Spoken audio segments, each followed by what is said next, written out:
Emmanuel Macron qui était en Allemagne hier à l'occasion d'un conseil des ministres franco-allemands et qui a pris la parole hier sur notre politique nationale, sur la présidentielle qui s'annonce. Emmanuel Macron qui appelle à se méfier des sondages qui prédisent la victoire de la candidate du Rassemblement national, Marine Le Pen, donc à la prochaine présidentielle. Est-ce qu'Emmanuel Macron est dans son rôle, Georges Fenech?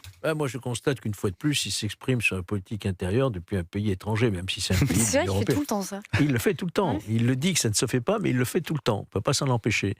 Alors, on voit notre chef de l'État, donc en commentateur, effectivement, des sondages. On voit bien, il y a une lecture subliminale à avoir. Ne vous inquiétez pas, c'est pas encore fait, ça ne se fera pas. Jamais la droite extrême, celle de Marine Le Pen, n'arrivera au pouvoir. Mais alors, la réponse du chancelier allemand, elle est vraiment, c'est presque J'allais venir. camouflée, en disant, nous, voilà, qui que ce soit qui sera élu par la volonté du peuple français, nous prenons. C'est ça. Parce que, vous voyez, il faut effectivement toujours considérer que si on veut une Europe forte, il faut d'une manière ou d'une autre rétablir, ce qui est loin d'être le cas, je crois qu'on va en parler tout à l'heure, d'une relation et d'un moteur franco-allemand. Voyez-vous, donc je crois que le président de la République, pardonnez-moi d'être irrespectueux, a perdu une occasion de se taire. On va écouter, il se tait, mais en attendant, on va l'écouter, le chef de l'État hier en Allemagne. Méfiez-vous tout de même des sondages, si je puis me permettre. Je connais beaucoup de gens qui étaient élus en juillet 2016. Ce n'étaient pas les mêmes forcément qu'on a retrouvés en mai 2017. Et donc mon humble remarque, c'est que l'élection, ce que j'ai compris, elle était en avril et mai 2027. La deuxième remarque, c'est faites confiance au peuple français. Ne lui prédisez pas toujours le pire. Laissez-lui vouloir le meilleur. Faites confiance au peuple français, ça veut dire quoi, Hélène Rouet?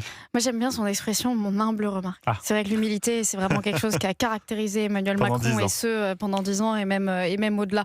Non mais en fait, moi cette réflexion en réalité me choque beaucoup déjà de par l'utilisation du mot se méfier. Moi déjà c'est un mot que je n'aime pas du tout. Je trouve que c'est une sémantique qui est déjà assez forte.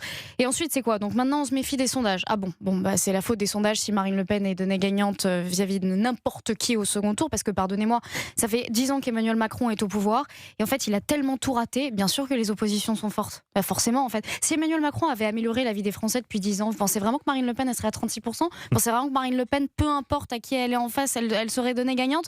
Non. Donc tout simplement Emmanuel Macron aujourd'hui est terrifié de par est-ce que je vais donner le pouvoir au Rassemblement national? Peut-être, mais en fait c'était justement l'engagement inverse qu'il avait pris le soir même de sa première élection au Louvre. Je ferai tout pour qu'il n'y ait plus aucune raison pour voter pour le Rassemblement national, Front National à l'époque. Manifestement, il s'est trompé. Moi, jamais.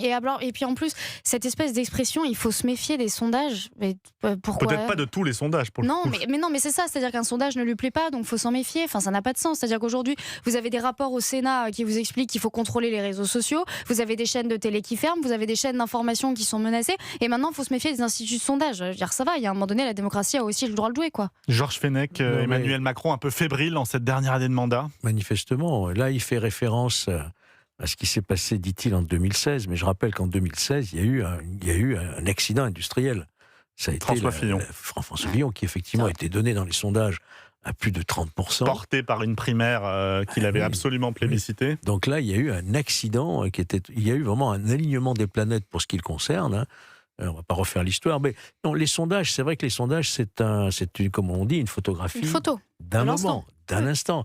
Ce qui est aujourd'hui une réalité, puisque manifestement dans tous les sondages, Marine Le Pen arrive très largement en tête, notamment contre Jean-Luc Mélenchon, puisqu'on lui donne 70-30% sur un éventuel deuxième tour.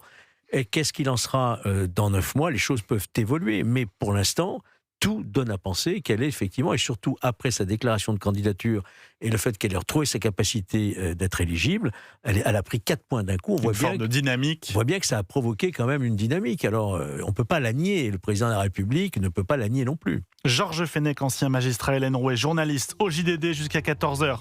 Pour Europe 1 Info, on va marquer une courte pause.